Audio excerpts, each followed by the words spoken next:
Estamos en Apocalipsis capítulo 22. Estuvimos tratando el último día la última parte del versículo 3 y el versículo 4. Vamos a recordarlo muy rápidamente. La última parte del versículo 3, donde dice, y sus siervos le servirán. Tenemos que recordar lo que explicábamos, ¿no? No es siervos servir, no es la misma raíz, no es la misma palabra. Eh, Tiene que ver con otra expresión, ¿de acuerdo? Con otra expresión muy diferente. Y, y esta expresión tiene que ver con ministrar. Son siervos, pero deben de ministrar. No servir como aquel que va a servir una cerveza o una Coca-Cola o simplemente aquel que está esperando la orden de su señor. No, recordad que estos no esperan la orden de su señor. Es decir, quien llegue a estar en esta situación no espera la orden de su señor para servir, porque han sido hechos ministros. De hecho, la misma expresión debería ser traducida algo así como sus siervos estarán ministrándole, pero no ministrándole a él haciendo algo, sino ministrando lo que ya saben que deben de ministrar. Y es importante entenderlo así, porque esa es la dirección en la cual va esta expresión. En cuanto a verán su rostro, recordar también esta expresión muy importante, verán. Esta expresión se ve en diferentes versículos, los veremos más adelante. Más adelante, avanzado el capítulo, veremos pues en el versículo 7, en el versículo 9 y en el versículo 12 veremos esta expresión también.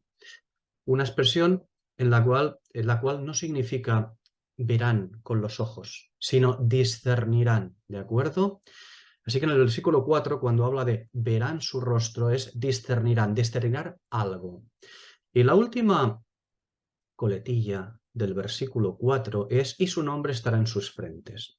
Tenemos que recordar también, recordad siempre, interpretación según pasajes de correspondencia. ¿Cuál es el pasaje de correspondencia de esto? Apocalipsis, capítulo 3, versículo 12. Su nombre estará en sus frentes.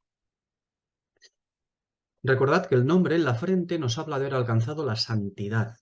¿De acuerdo? Es la diadema del sumo sacerdote. Santidad a Jehová. El nombre en la frente nos habla de haber alcanzado la santidad. Y esto se alcanzará conforme a su pasaje de correspondencia, como decimos. Y el pasaje de correspondencia es la promesa a Filadelfia. Es decir, aquella Filadelfia, aquella a la que se le ha quitado la fuerza del testimonio y se le ha dado el ministerio de la escritura.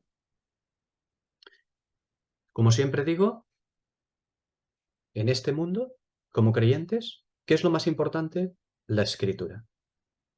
Después, la escritura. Sigue la escritura y para finalizar la escritura. Siempre es la escritura. Todas las demás cosas son accesorias. Todo lo demás depende de esto. Y cuando hablamos de escritura, hablamos de la escritura divina, no de la Biblia. Una cosa son las hojas de la Biblia. La Biblia es un escaparate. Debemos de penetrar, debemos de trascender ese velo, ese pocalupto, ese catacaluptón, ¿de acuerdo? Debemos de trascenderlo para poder discernir conforme al Espíritu. Por lo tanto, recordad, esta promesa, su nombre estará en sus frentes, pertenece a la promesa a Filadelfia. Y a Filadelfia, el encargo importante a Filadelfia es el ministerio de la Escritura. Y todo lo demás depende de esto. Recordaba que una cosa es la Biblia y otra cosa es la Escritura. ¿Por qué? Pues porque la Biblia contiene hojas para sanidad. Claro que sí, pertenece a la misma raíz. Pero la Escritura es el fruto de los santos. No hay ninguna confusión. Alguien dirá, bueno, la Biblia es la Escritura. No lo es. A la Escritura se accede a través de la Biblia. Pero es como aquello de quién puede ser salvo o cómo se puede ser salvo.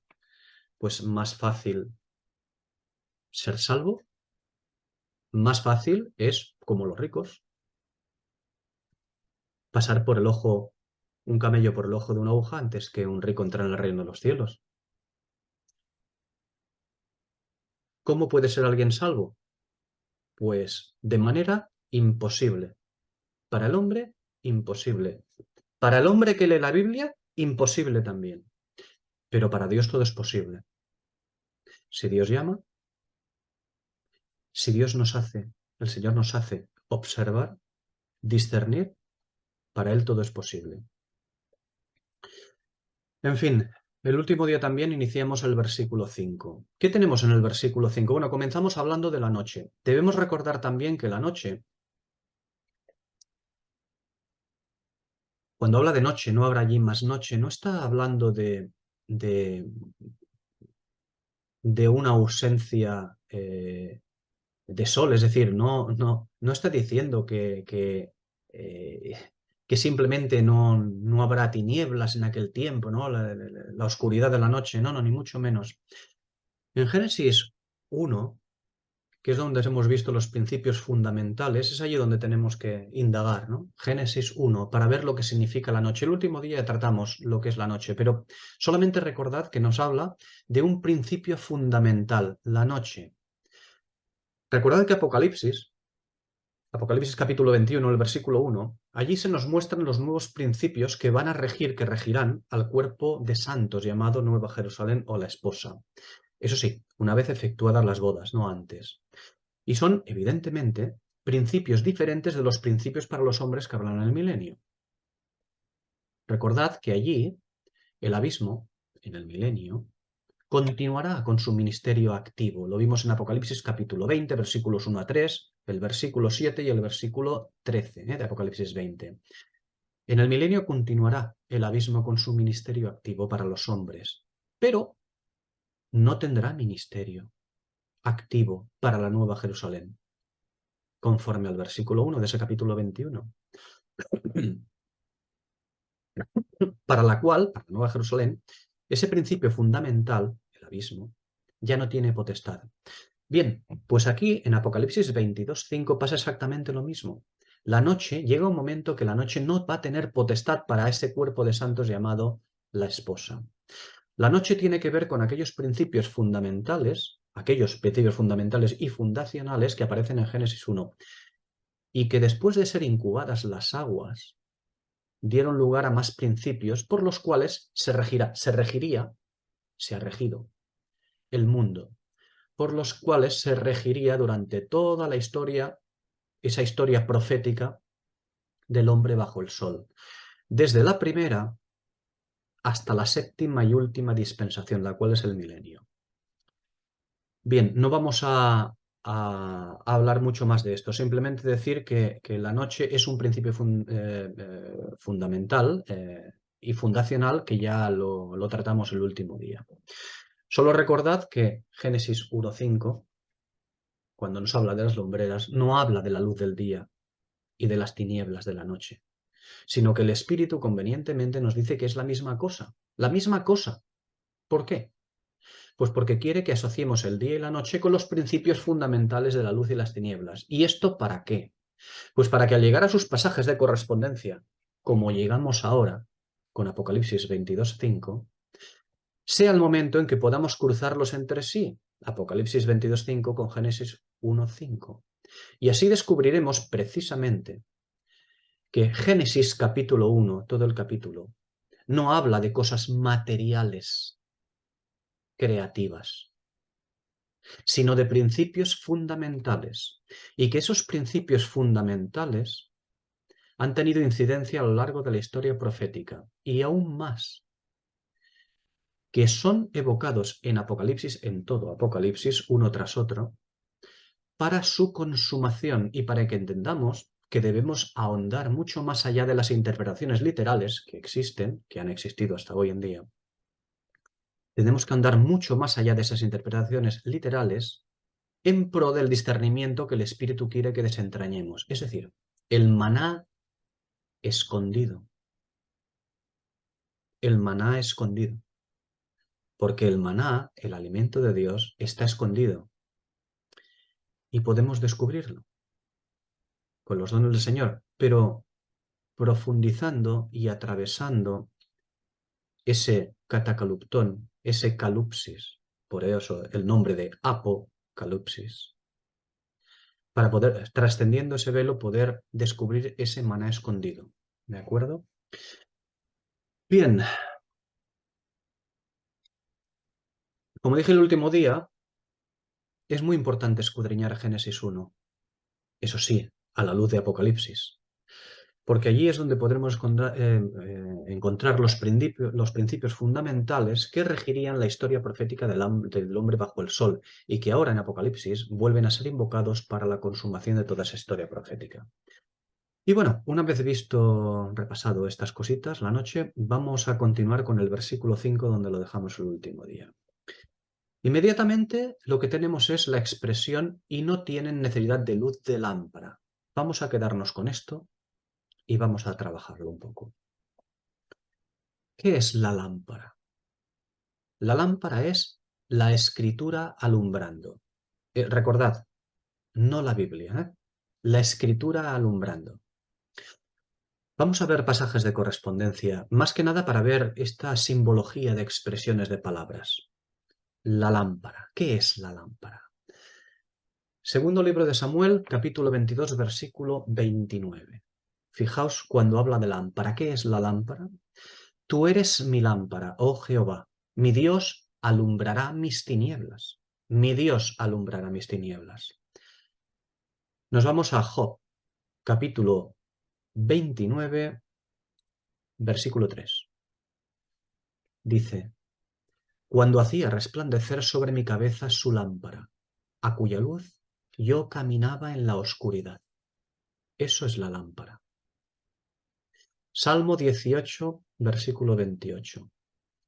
Tú encenderás mi lámpara. Jehová mi Dios alumbrará mis tinieblas. Salmo 119, versículo 105. Lámpara es para mis pies tu palabra. Ya concreta más aún, ¿eh? Lámpara es para mis pies tu palabra y luz para mi camino. Proverbios, capítulo 6, versículo 23. Porque el mandamiento, es decir, la escritura, porque el mandamiento es lámpara y la enseñanza es luz y camino de vida las reprensiones que te instruyen. ¿Cómo concreta? Cada vez más. Finalizamos con la segunda carta de Pedro, capítulo 1, versículo 19. Y tenemos como más segura la palabra profética, a la cual hacéis bien en estar atentos como a una lámpara que alumbra en un lugar oscuro, hasta que despunte el día y el lucero de la mañana alboree en vuestros corazones. Y definitivamente, no solamente concreta, sino clarifica mucho más lo que es la lámpara. La escritura alumbrando, alumbrando. Vamos a ver, hemos visto esto, y vamos a ver ahora la lámpara con otro carácter, con el carácter de la responsabilidad que tiene el candelero. La responsabilidad del candelero.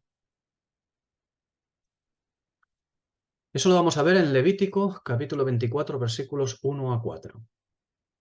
Dice: habló Jehová a Moisés diciendo: manda a los hijos de Israel que te traigan para el alumbrado aceite puro de olivas machacadas, para hacer arder las lámparas continuamente. Fuera del velo del testimonio, en el tabernáculo de reunión, las dispondrá Aarón desde la tarde hasta la mañana delante de Jehová. Es estatuto perpetuo por vuestras generaciones. Sobre el candelero limpio pondrá siempre en orden las lámparas delante de Jehová. Sobre el candelero limpio. Vamos a ver ahora Jeremías, capítulo 25, versículo 10. Y haré que desaparezca de entre ellos la voz de gozo y la voz de alegría, la voz de desposado y la voz de desposada, ruido de molino y luz de lámpara.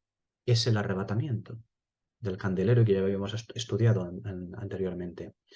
Vamos a ver Apocalipsis, capítulo 18, versículo 23, donde se le dice a esa ramera: Luz de lámpara no alumbrará más en ti, y la voz del novio y de la novia no se oirá ya más en ti, porque tus mercaderes eran los magnates de la tierra, pues por tus hechicerías fueron engañadas todas las naciones. Y finalmente, Lucas capítulo 11, versículos 33 a 36. Nadie, cuando enciende una lámpara, la pone en sitio oculto, ni debajo del almud, sino en el candelero, para que los que entran vean la luz. Son pasajes que ya hemos trabajado anteriormente en días pasados, muy pasados, ¿no? Pero es importante observar quién es el candelero. El antiguo candelero era Israel. El candelero actual es la Iglesia. Y se ha puesto una luz, una lámpara, encima del candelero para que alumbre. El problema es cuando no alumbra, como en nuestro tiempo actual. Bien, continuamos en Lucas 11, versículos 33 y 36. Decía que nadie cuando enciende una lámpara la pone en sitio oculto, ni debajo del almud, sino en el candelero para que los que entran vean la luz. Y continúa diciendo, la lámpara del cuerpo es el ojo. Cuando tu ojo está sano, también todo tu cuerpo está lleno de luz. Pero cuando tu ojo es maligno, también tu cuerpo está en tinieblas. ¿Qué interpretaciones se da todo esto? Está hablando de cada uno de nosotros. No es que no se pueda aplicar a cada uno de nosotros, pero hay que intentar ser capaces de observar lo que el Espíritu quiere transmitirnos. Está hablando de un cuerpo, está hablando del cuerpo, está hablando del candelero en su totalidad. Continúa diciendo, mira pues, no suceda que la luz que hay en ti sea tinieblas. Continúa diciendo, no solamente nos está hablando a cada uno de nosotros, está hablando de manera especial al candelero. Así que, si todo tu cuerpo está lleno de luz, no teniendo parte alguna de tinieblas, será todo luminoso, como cuando una lámpara te alumbra con su resplandor. No es necesario que la Escritura nos diga a cada uno de nosotros si todo nuestro cuerpo está lleno de luz, porque todo nuestro cuerpo no necesita llenarse de luz. Mi brazo no necesita llenarse de luz. Está hablando de otro tipo de cuerpo. Está hablando del cuerpo de la novia de Cristo. Del cuerpo que debe estar lleno de luz para poder dar esa luz que se le ha encomendado en ministerio. Otorgar al mundo, dar una luz verdadera, no la que está dando actualmente, sino una luz pura y verdadera.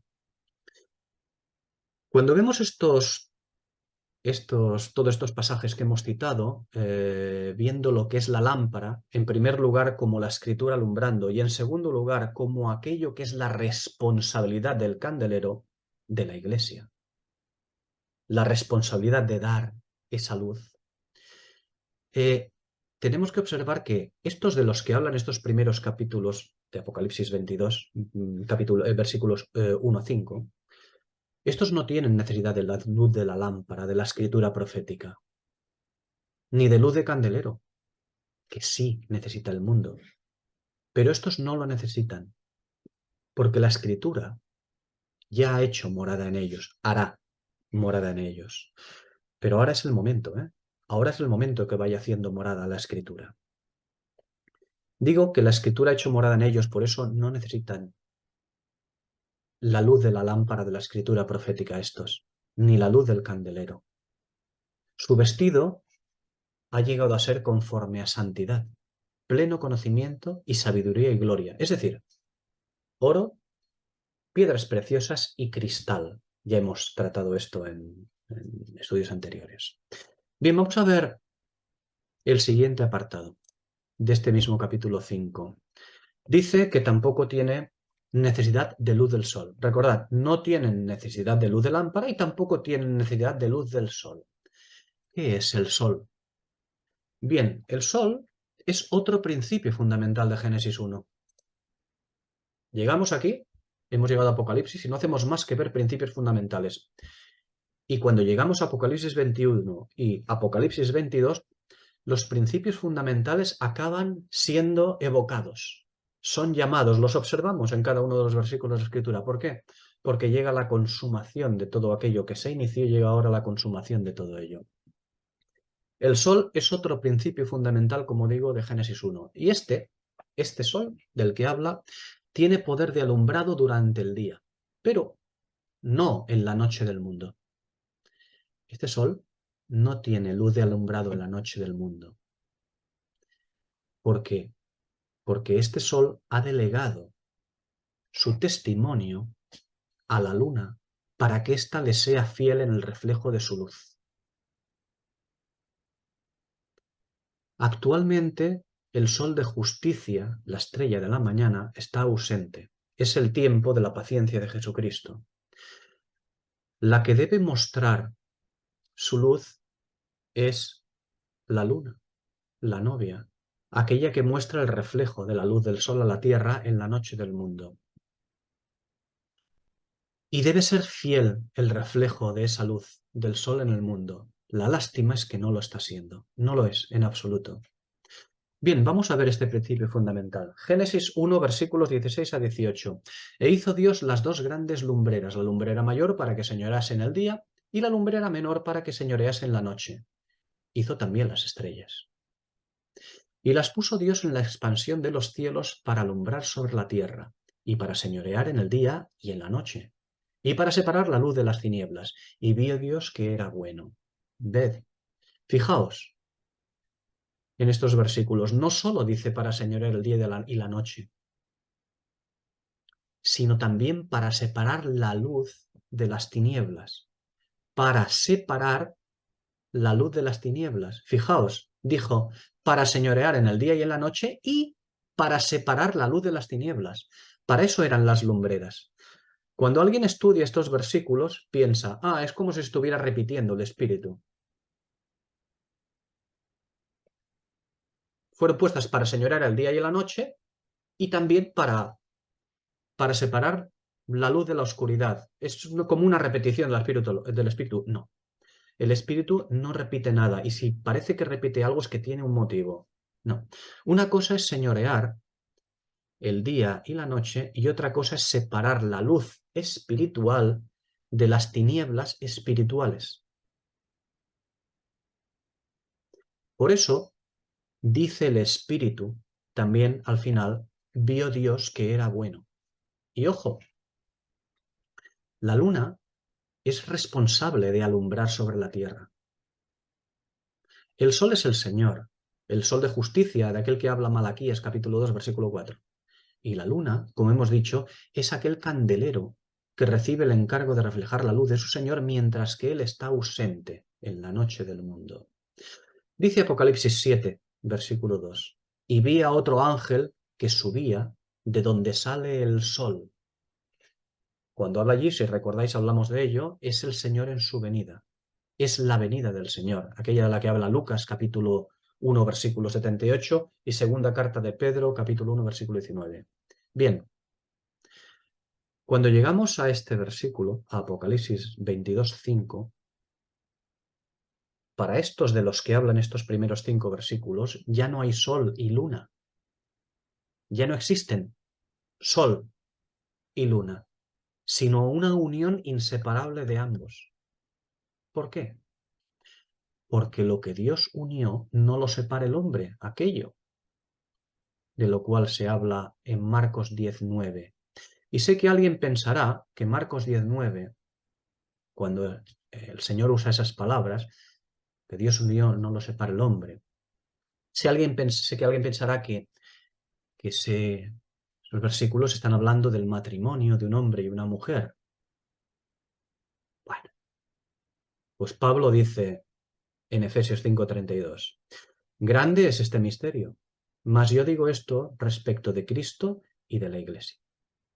Acordémonos de estas cosas, porque es la manera que discerniremos todas estas expresiones, todos esos principios fundamentales y fundacionales de Génesis.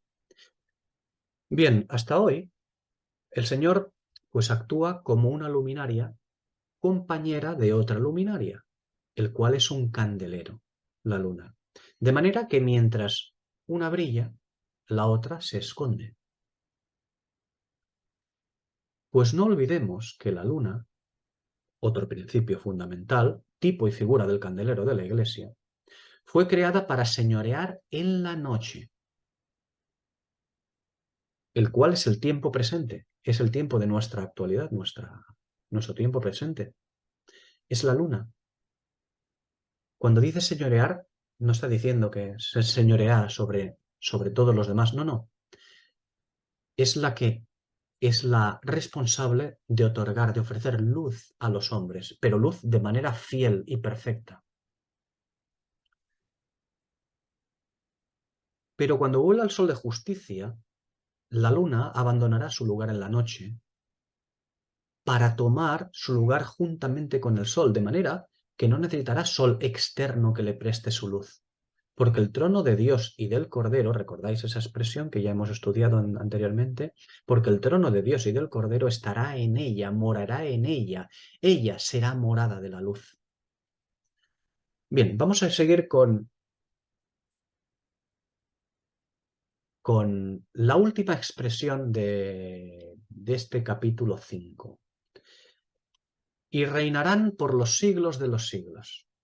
Bueno, y hemos dicho que la descripción que hacen estos versículos, estos primeros 5 versículos de este capítulo, no está hablando desde fuera de la ciudad. Es decir, no describe una situación estrictamente de acción milenial como sí vimos en el capítulo 21. El capítulo 21, recordamos, describe a la Nueva Jerusalén para su acción en el milenio.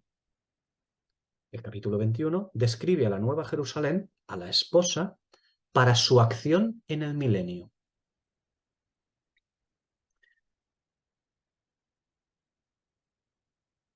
Es decir, como luz y sanidad a las naciones. Pero ahora, en este capítulo 22, en esos primeros 5 versículos, lo que vemos es la descripción del carácter eterno de la esposa, del hecho de haber llegado al interior de la ciudad, o sea, a la comunión íntima con Dios por los siglos. Por lo tanto, recordad que Apocalipsis 21 nos habla desde fuera de la puerta, lejos, y después en la puerta, pero fuera de la puerta. Eso es lo que hace Apocalipsis 21. Y Apocalipsis 22, versículos 1 a 5, habla desde dentro ya de la ciudad. ¿De acuerdo? Son los que han llegado a la comunión íntima con Dios y con Dios por los siglos. Bien, este versículo 5 nos presenta una diferenciación con Apocalipsis capítulo 5 en el versículo 10, con Apocalipsis 20, el versículo 4 y 6, y con Apocalipsis 21, versículo 24, ya que todos esos versículos que ya hemos estudiado nos hablan del reinado de 1000 años, un ministerio propio y específico de la dispensación milenial, es decir, del séptimo día, el de reposo. Pero Apocalipsis 22:5, como digo, es un reinado eterno, que trasciende al milenio. Y esto es a causa de otro principio fundamental, el principio fundamental del fruto del árbol de la vida, que hemos visto en el versículo 2, y vimos también sus pasajes de correspondencia en Génesis capítulo 2, versículo 9 y Génesis capítulo 3, versículo 22. Este es el principio fundamental, la causa del principio fundamental del fruto del árbol de la vida, porque quien ha llegado a entrar en la ciudad es que ha heredado la vida eterna. Estamos hablando del octavo día, no del séptimo día, del octavo día de Levítico, capítulo 23, versículo 39. Y al respecto del octavo día, también de reposo naturalmente, porque recordad que es otro sábado, ¿eh? Sé que si alguien repasa la escritura dirá, ostras, no, dice la escritura que es sábado, pero contando los días no era sábado. No, no es lo mismo. Es igual, la escritura le llama de sábado también. También será de sábado. Por lo tanto, también es día de reposo. Importante. Y el día de reposo, recordad lo que ocurre. No profanarás el día de reposo, porque quien profana el día de reposo ciertamente morirá. Esa es una máxima del día de reposo. En el día de reposo el caballo blanco, el imperio del caballo blanco que vimos en el capítulo 19, continuará siempre. Siempre continuará el caballo blanco, siempre existirá. El reinado es eterno. Es un octavo día, es de reposo también. Decía que no olvidemos que el séptimo día, el sábado de la tierra, es el milenio. Y que la expresión reposo, reposo, esa expresión no indica que sea para tumbarse a la Bartola, ¿vale? El día de reposo significa, y Dios se tumbó a la Bartola. No, pues no. No, el día de reposo es el día de la gloria del Señor. El día de reposo es solo para la gloria del Señor Dios Todopoderoso. Por eso se le llama el día de reposo. Un día en el que el Padre, recordad, el día de reposo es un día en el que el Padre trabaja, no se tira a la Bartola. Y nosotros, por cierto, no será precisamente un día en el que nos tiraremos a la Bartola. No será un día en el que reposemos. Tenemos mucho trabajo ese día. Recordad, sus siervos ministrarán. Será un tiempo de ministerio. Decía que es un día, como dijo el Señor en Juan capítulo 5, versículo 17, decía que el Padre trabajaba y por lo tanto el Hijo trabaja y trabajará cuando llegue ese día, el día definitivo de reposo.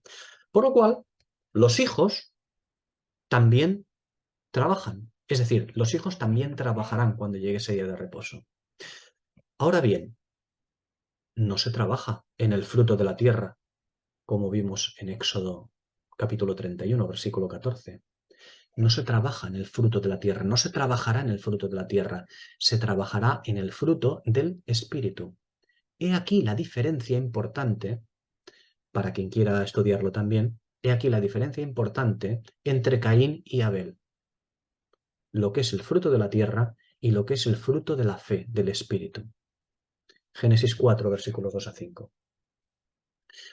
Bien, el sábado milenial es el día de reposo, es día de reposo, para guardar el sábado de Jehová, y el que lo profane morirá. Pero se puede trabajar, pero no como Caín. No se puede trabajar el fruto de la tierra.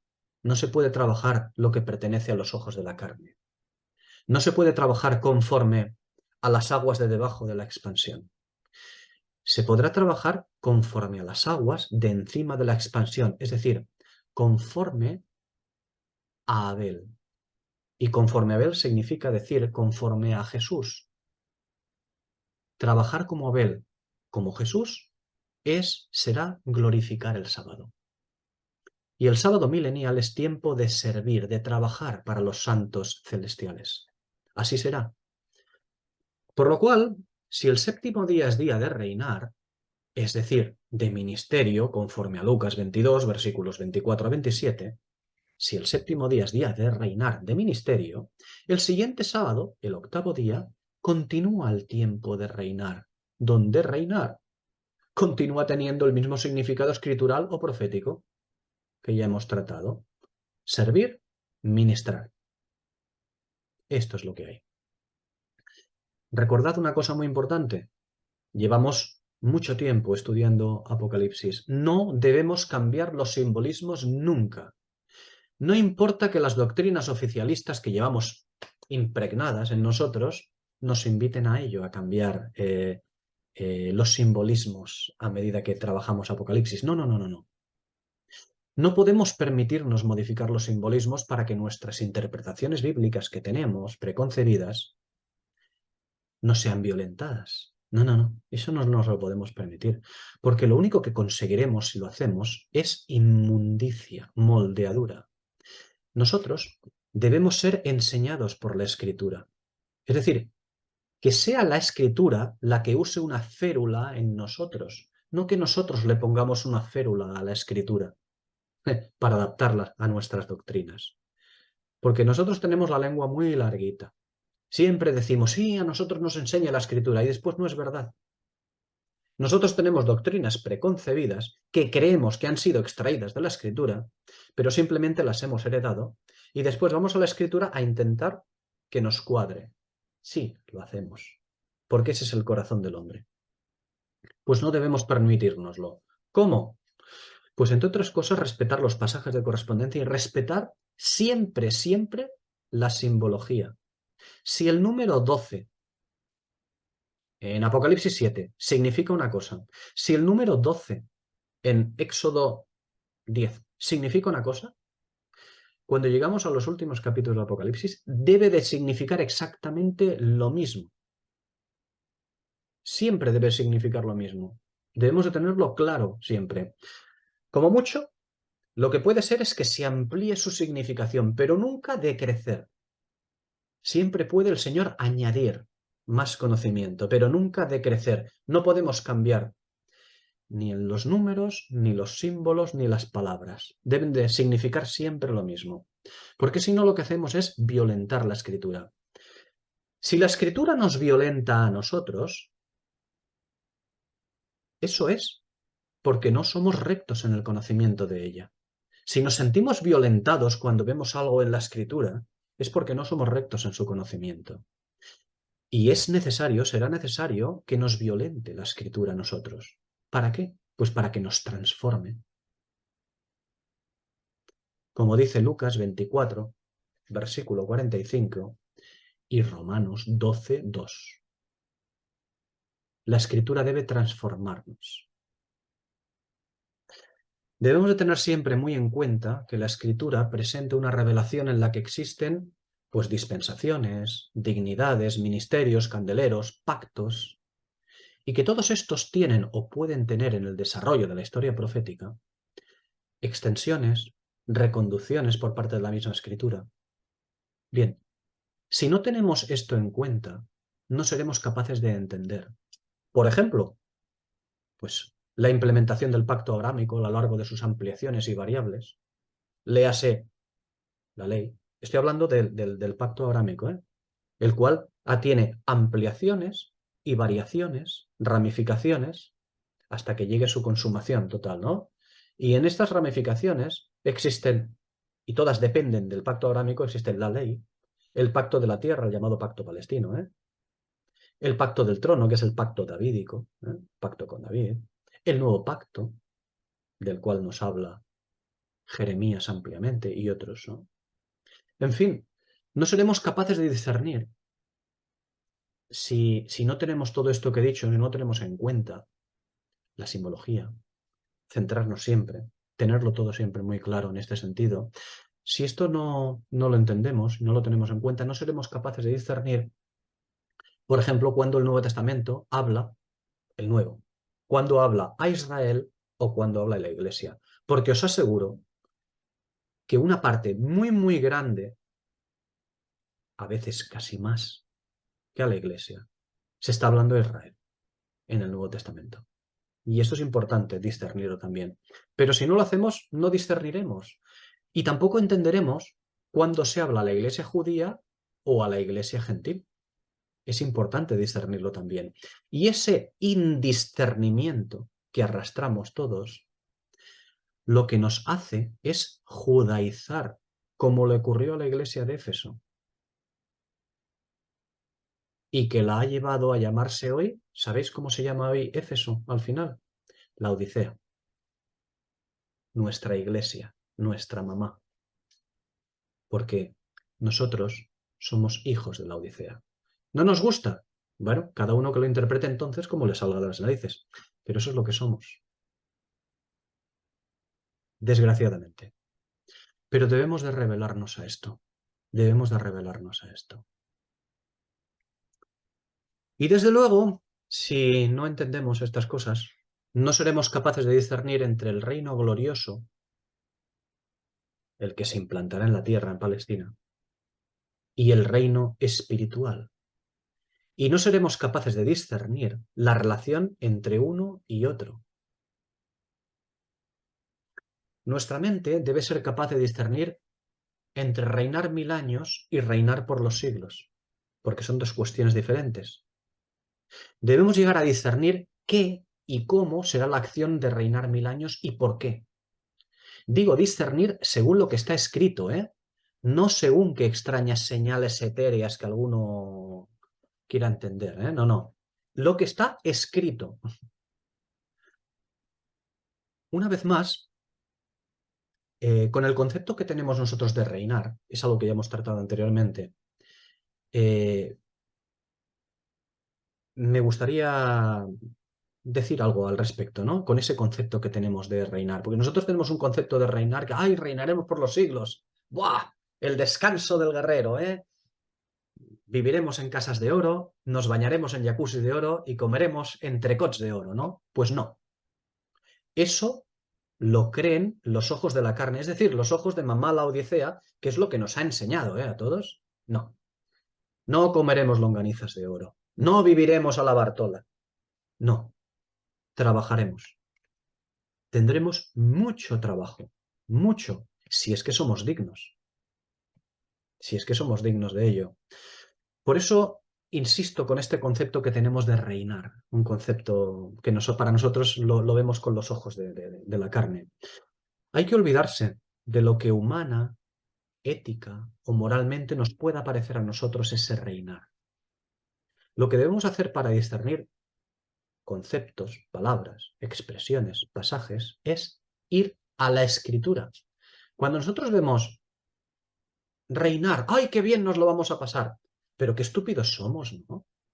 Somos incapaces de ir a buscar a la escritura lo que quiere decir la palabra reinar, porque la escritura lo explica. No. Nosotros con los ojos de la carne decimos, ah, pues reinar a mí me parece que... ¿Cómo que a mí me parece que? ¿Cómo que a mí me parece que? A mí me parece que nada. Cuando sale reinar o asignarnos un reino o lo que sea en la escritura, debemos ir a buscar lo que significa realmente. Porque es la escritura la que nos enseñará si es que nos dejamos enseñar, ¿eh? Lucas 22, versículos 25 a 26, las palabras del Señor Jesús. Él les dijo, los reyes de las naciones se enseñorean de ellas, y los que sobre ellas tienen autoridad son llamados bienhechores. Mas no así vosotros. Es decir, el Señor les dice, entre vosotros esto que sepáis que no va a ser así. Sino sea el mayor entre vosotros como el más joven, y el que dirige como el que sirve. Reinar, una vez más, tiene que ver con servicio, y muy especialmente con servicio en la escritura, en el conocimiento divino. Reinar es ministerio escritural. Eso es reinar. Por lo cual, si reinar en el milenio es ministerio,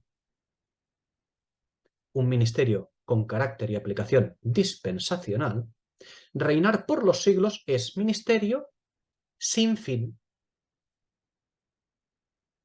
¿Por qué? Pues porque será un ministerio sin fin porque habrá acabado la dispensación del séptimo día. Y habrá acabado no solo esa última dispensación, con esa última dispensación habrán acabado todas las dispensaciones. Habrá acabado la historia dispensacional, la cual es la historia profética del hombre bajo el sol. Bien, ¿y qué es la vida eterna? Alguien dirá, ostras, ¿también nos van a decir que es la vida eterna? Claro que sí, porque debemos de entenderlo según lo que dice la Escritura. La vida eterna no es simplemente vivir años sin fin de plena satisfacción. No, no, no. Esos años de plena satisfacción, no. No es simplemente vivir años felices y plenamente satisfechos, sino haber recibido vida en abundancia.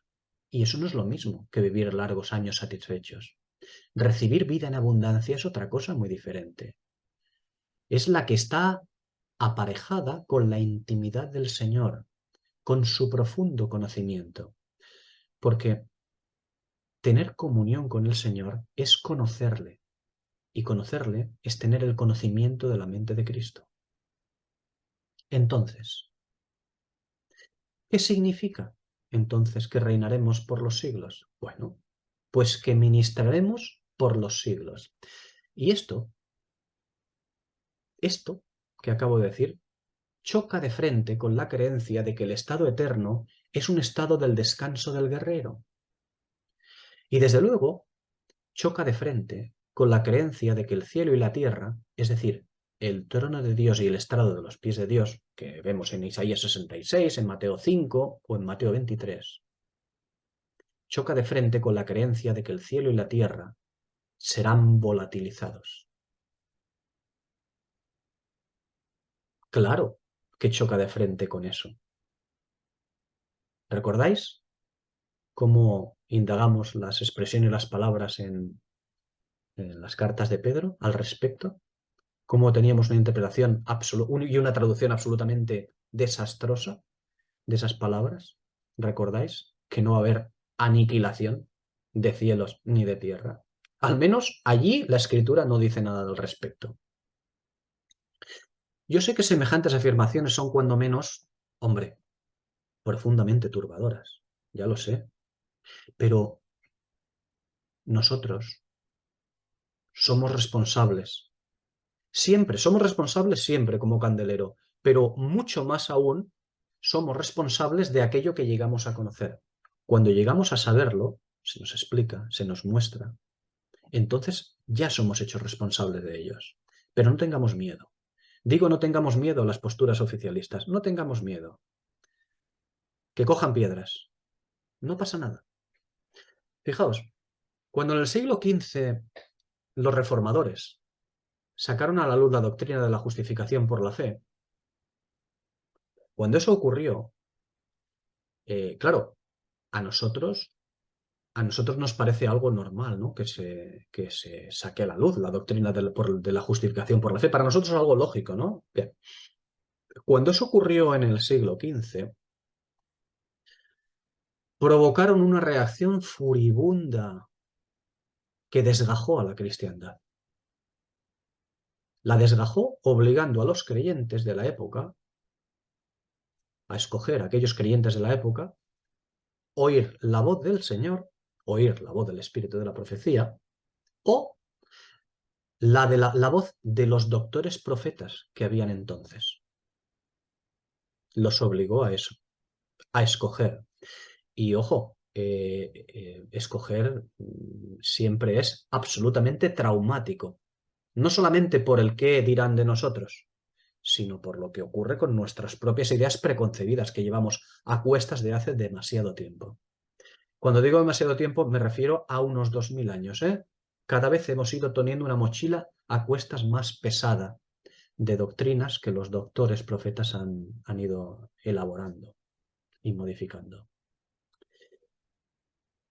Pues bueno, si eso ocurrió entonces, lo mismo ocurrió en el siglo XIX cuando el Señor volvió a agitar los espíritus de los profetas.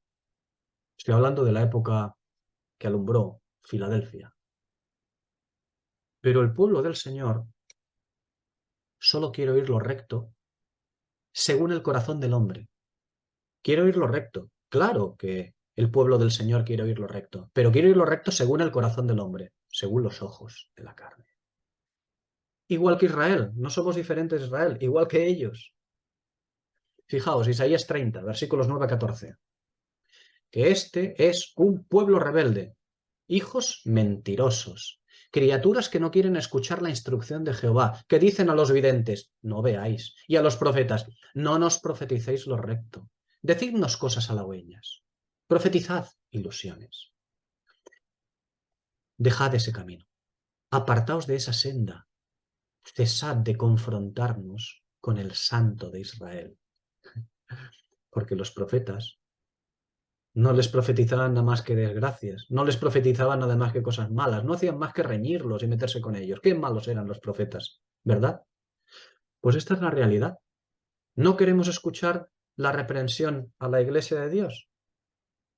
Así está, la Odisea. Continúa diciendo ese pasaje de Isaías. Por tanto, el Santo de Israel dice así: porque desechasteis esta palabra y confiasteis en opresión y en perversidad, y en ellos habéis apoyado. Por tanto, os será este pecado como grieta que amenaza ruina, extendiéndose en una pared elevada, cuya caída viene súbita y repentinamente.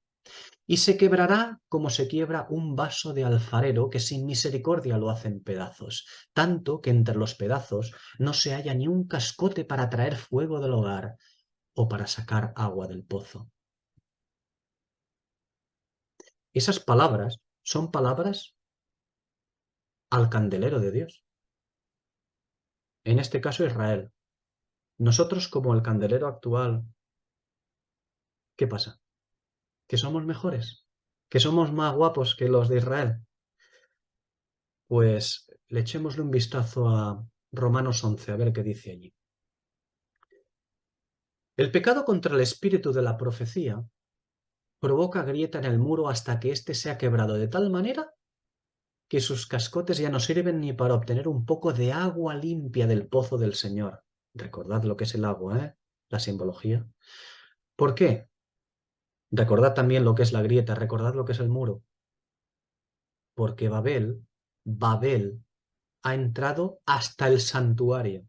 Claro que Babel ha entrado, hasta el santuario mismo ha entrado. Pero el pueblo del Señor no quiere tampoco oír esto.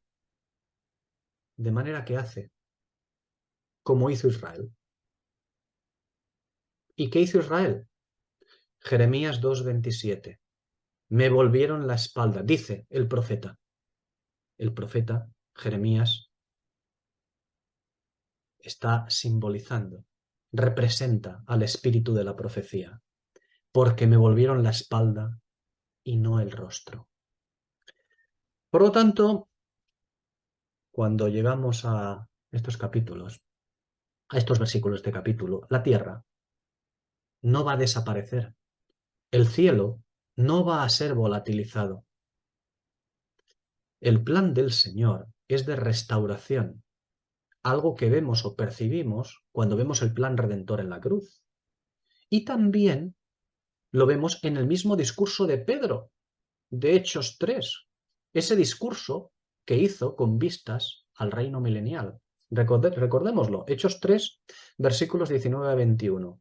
Les dice a aquellos, así que arrepentíos y convertíos, para que sean borrados vuestros pecados, para que vengan de la presencia del Señor tiempos de refrigerio, y Él envía a Jesucristo, designado de antemano para vosotros, a quien el cielo debe guardar hasta los tiempos de la restauración de todas las cosas, de los que habló Dios por boca de sus santos profetas que hubo desde la antigüedad.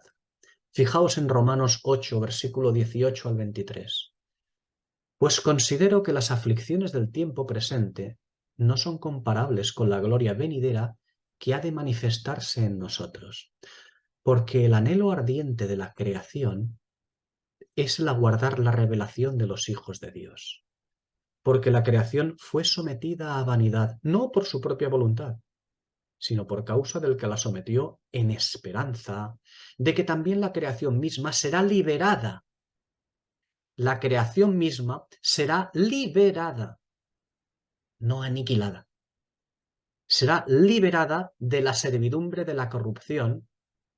¿Y a qué será liberada? Continúa diciendo Pedro, a la gloriosa libertad de los hijos de Dios. La creación misma. Ah, pero no se tenía que quemar todo, volatilizar. ¡Ostras!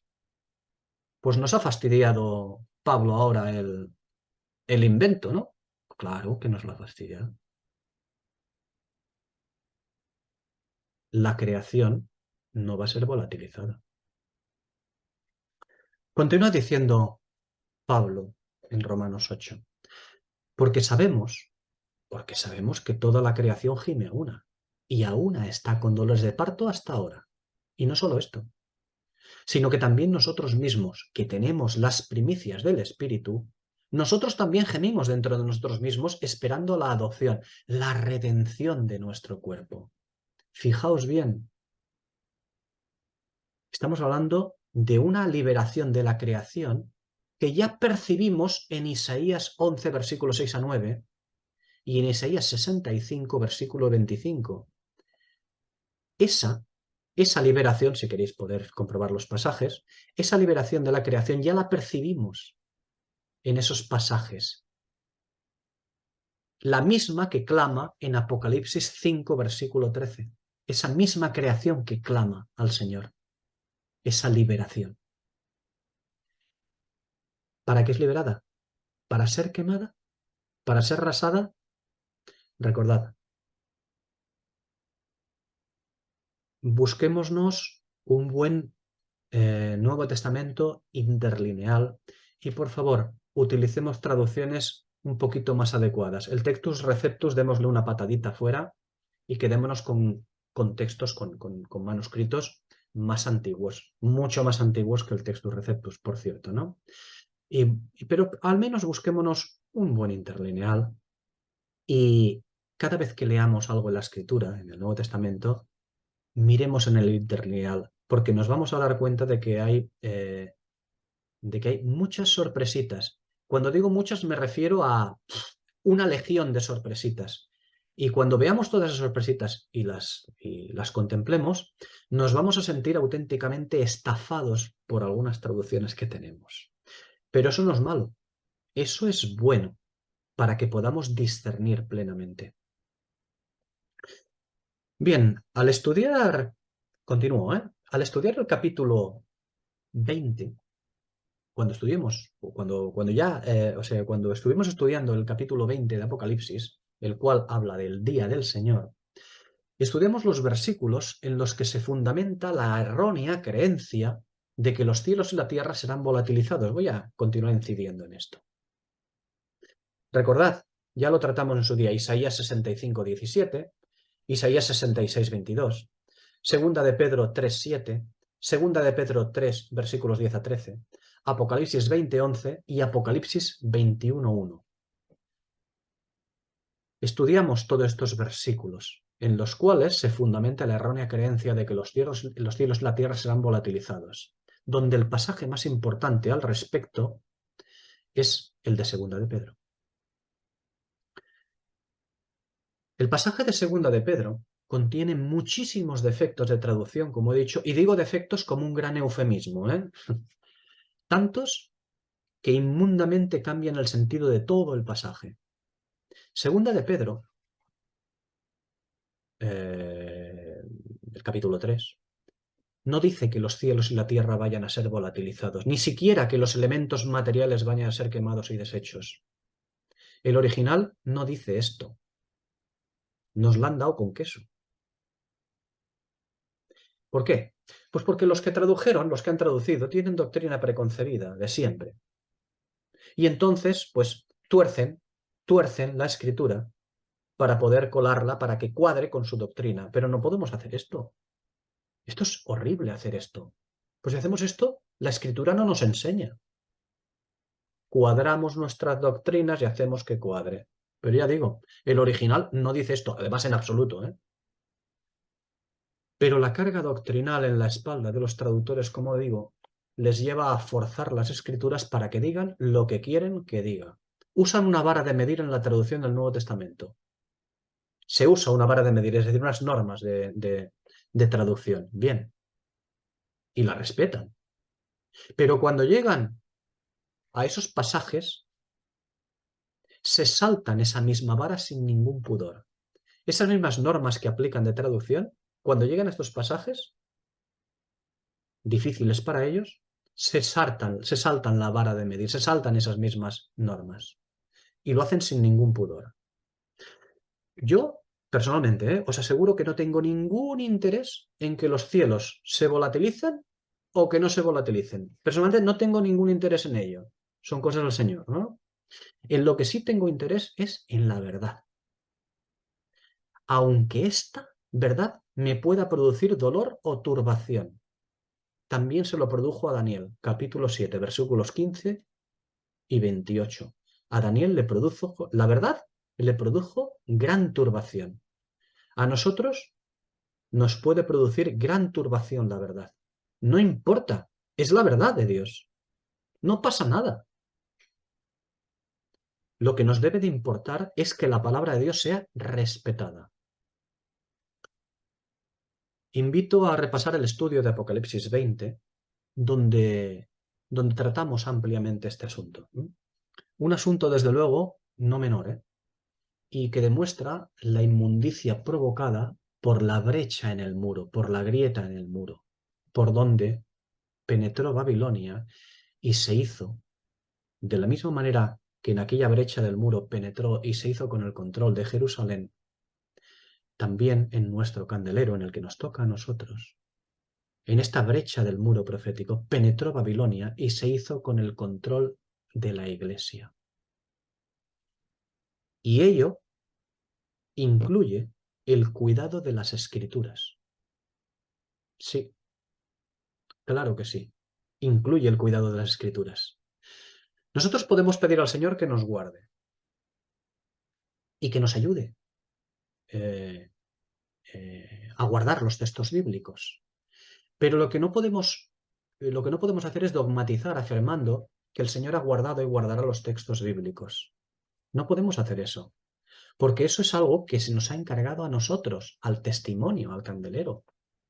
Nosotros no podemos decir, el Señor guardará, sí, porque a mí me da la gana. No, el Señor nos lo ha entregado a nosotros.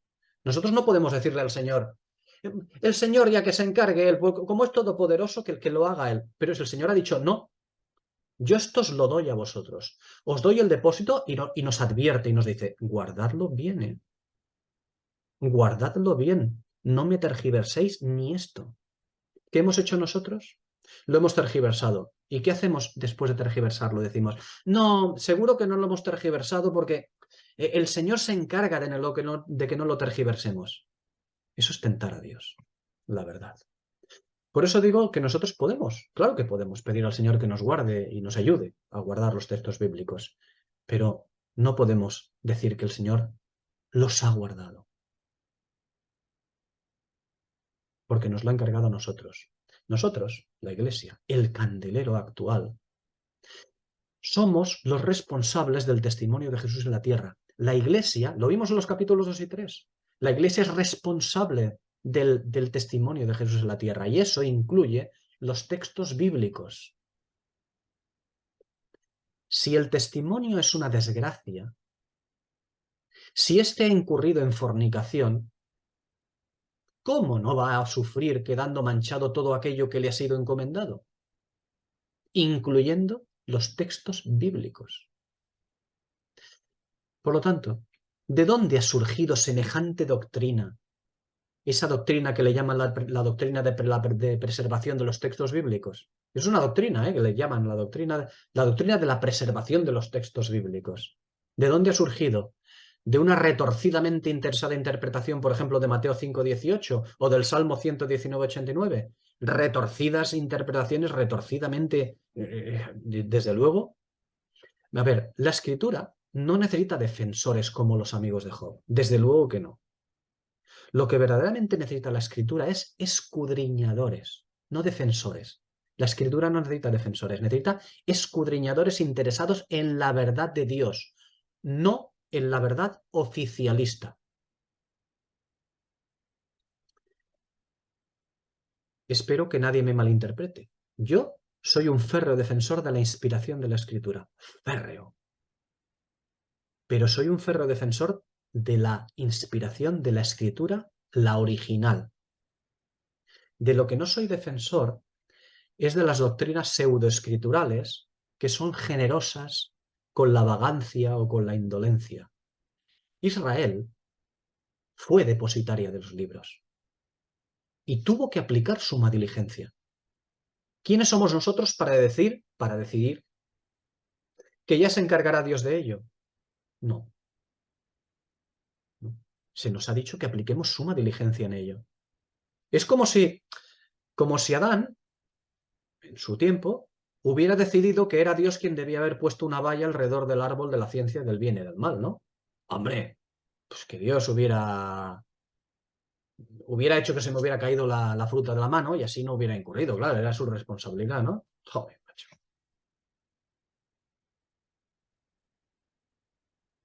Ante estas cosas yo sé que muchos dirán, hombre, pero es que no podemos fiarnos ni siquiera de la Biblia. No, hombre, de lo que no podemos fiarnos es de que los traductores hayan hecho un buen trabajo. De eso no podemos fiarnos, de que hayan hecho un buen trabajo. Y encima, nosotros otorgarle categorías de profetas inspirados de Dios a los traductores. Y esto ya es lo que falta. Una traducción no es el original de las escrituras. Y tú Nosotros, cada uno de nosotros, tenemos la obligación de buscar la verdad de Dios. La escritura es inspirada, pero elevar una traducción a la categoría de inspiración, eso se llama fruto de la carne. Se llama necesidad de aferrarnos a algo tangible. Y eso es pecado, y muy gordo, por cierto. Así pues, dejemos de creer lo que queremos creer y creamos lo que quiere el espíritu que discernamos. Dejemos de poner nuestra confianza en los hombres, digo en los hombres, en todos estos que tienen categoría de maestros, de doctores, de la iglesia, de profesores de la facultad teológica, del este, del otro y el de la moto. Dejemos de poner nuestra confianza en los hombres e indaguemos en la escritura. Como dice primera carta de Juan 4.1, probemos los espíritus. Porque si no probamos los espíritus, creeremos a cualquier profeta, a cualquiera que se tenga por profeta. Donde probad los espíritus, digo de la primera carta de Juan capítulo 4, versículo 1, donde cuando habla de probar los espíritus, solo puede hacerse con la escritura. Probar los espíritus, ¿cómo se prueban los espíritus? Con la escritura, como los bereanos, con la escritura se prueba, no de cualquier otra manera. Esto es importante. Debemos de probar los espíritus con la escritura, con el profundo estudio de ella, porque en ella es donde está escondido el maná, es decir, el verdadero espíritu de la profecía. Ese es el verdadero sentido de la primera carta de Juan capítulo 4 versículo 1, donde dice, amados, no creáis a todo espíritu, sino probad si los espíritus proceden de Dios, porque muchos falsos profetas han salido al mundo. Así pues, seguir creyendo en esta nuestra iglesia, que el don de discernimiento de espíritus que dice primera a los Corintios capítulo 12 versículo 10, no es algo que tiene que ver con el conocimiento de la escritura. Es un problema. Creer que el don de discernimiento de espíritus es algo que te cae del cielo y ya tienes un superpoder de Marvel, pues es contribuir plenamente a la inmundicia babilónica de la Odisea. Es contribuir a la brecha del muro de la verdadera escritura, es decir, el espíritu de la profecía, es contribuir a hacer una brecha en el espíritu de la profecía. Los dones no nos caen y ya automáticamente ¡bum!, proyectamos luz. No. Los espíritus deben ser probados por la escritura, porque el conocimiento es en la escritura. El Señor concede dones por el espíritu, pero de nosotros es la responsabilidad de desarrollarlos. Fijaos, porque segunda a Timoteo 1:6 dice reavivarlos, reencenderlos. Por lo tanto, nadie puede discernir los espíritus si no conoce la escritura, o incluso conociéndola, pero según el espíritu del hombre. Así no puede discernir los espíritus. Por lo tanto, cualquiera que le haya sido concedido un don, si no conoce la escritura, no puede discernir los espíritus. Imposible. Imposible. En fin, vamos a dejarlo aquí y el próximo día continuaremos, Continuaremos tratando un poquito esto y continuaremos hablando de los cielos y la tierra, que decían que iba a desaparecer, pero no va a ocurrir esto. El próximo día continuaremos ampliando un poquito esto porque es importante, ya que este fin del versículo 5 nos llama a ello. Reinarán por los siglos de los siglos. Es importante enmarcarlo, porque reinarán no es disfrutarán plenamente. No. Reinar, como ya hemos visto en Lucas 22, palabras del mismo Señor, tiene que ver con servir, con ministrar, con trabajar. En fin, lo dejamos aquí, continuamos el próximo día si Dios quiere.